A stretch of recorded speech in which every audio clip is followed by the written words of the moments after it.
Hadar, Ethiopia, in East Africa's Great Rift Valley. This deceptively barren region boasts one of the richest fossil records on Earth. In 1974, a single specimen unearthed here would yield exciting new information about man's evolutionary past. In this unforgiving landscape, a joint French-American excavation team would find what they'd been seeking for 3 years, a partial skeleton of what was then the oldest known hominid, nicknamed Lucy. Formerly called Australopithecus afarensis, she is some 3 million years old with a small brain about the size of a chimpanzee's.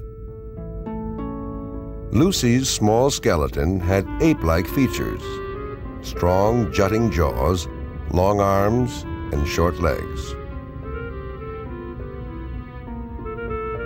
But this Australopithecine had a feature unique to hominids. She walked on 2 legs.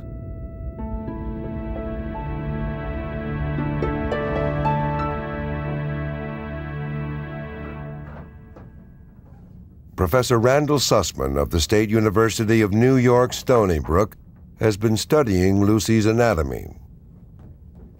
He says that survival in Africa's changing landscape required extraordinary physical adaptations. Dr. Sussman's tests compare Lucy's bones and musculature with those of modern humans and apes. The ancient bones reveal that Lucy would have been capable of walking upright on 2 feet. Of special note was the shape of her pelvis.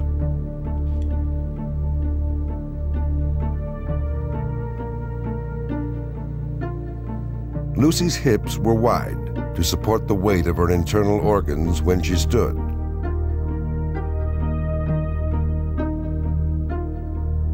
In contrast, the pelvis of quadrupeds like chimpanzees is long and narrow.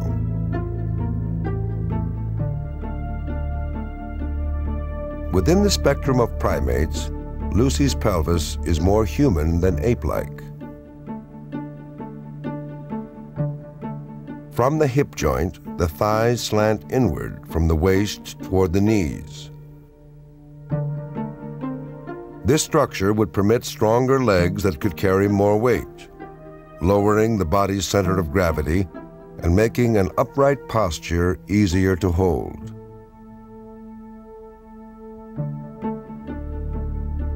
Enlargement of the brain and intelligence was not the first thing in human evolution. The first thing in human evolution was instead walking on 2 legs, bipedality, or bipedalism as we call it. Bi for 2 and pedalism for walking on 2 feet. So walking on 2 legs then is seen very clearly in Australopithecus afarensis, but at the same time Lucy and Australopithecus afarensis in general had fairly small, almost ape-like brains, and in fact many other aspects of their skeleton are very primitive as well. So we now have a different conception of what sparked the divergence of apes and humans, and it was walking on the ground on 2 legs. Lucy, the ancient biped, stood less than 3.5 feet tall and looked a lot like the modern pygmy chimpanzee. But she walked upright with a gait not unlike our own. Her discovery was undoubtedly a turning point in man's quest to understand his origins.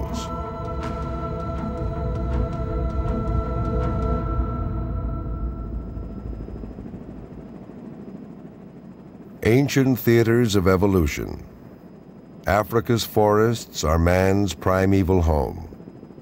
They are constant custodians of life, and the only place on Earth that still harbors our nearest kin. These ecosystems, in turn, are preserved by the complex interactions of their inhabitants.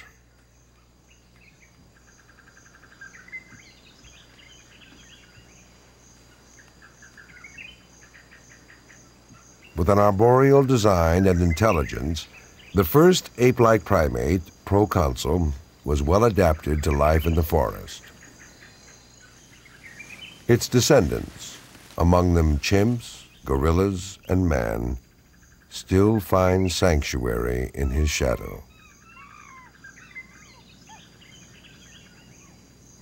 These are chimpanzees, the most human-like apes, sharing nearly 97% of our DNA. Molecular evidence suggests that chimps are more closely related to humans than to gorillas. Humans may look, sound, and behave differently from apes, but all of our differences lie in a narrow 3% gene pool.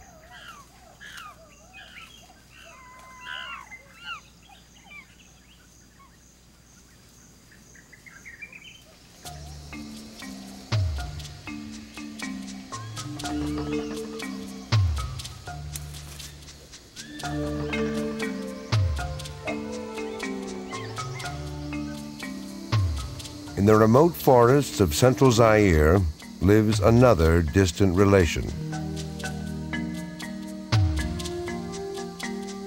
Little is known about the bonobo, or pygmy chimpanzee, identified as a species less than a century ago.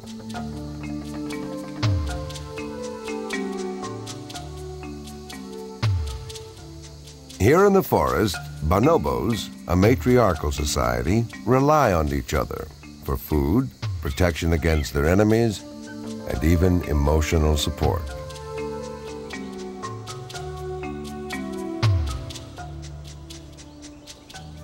Among the higher orders of primates, bonding has increased the chances of survival. In many, sometimes startling ways, this society of primates bears an uncanny resemblance to our own. Bonobos can walk upright, unlike any of the other great apes. Intelligent creatures with a large vocabulary of vocalizations and body language, they are extremely social. And like humans and chimpanzees, they can be affectionate, finding comfort in the warmth of their friendships. Volcanoes cause Africa's Great Rift Valley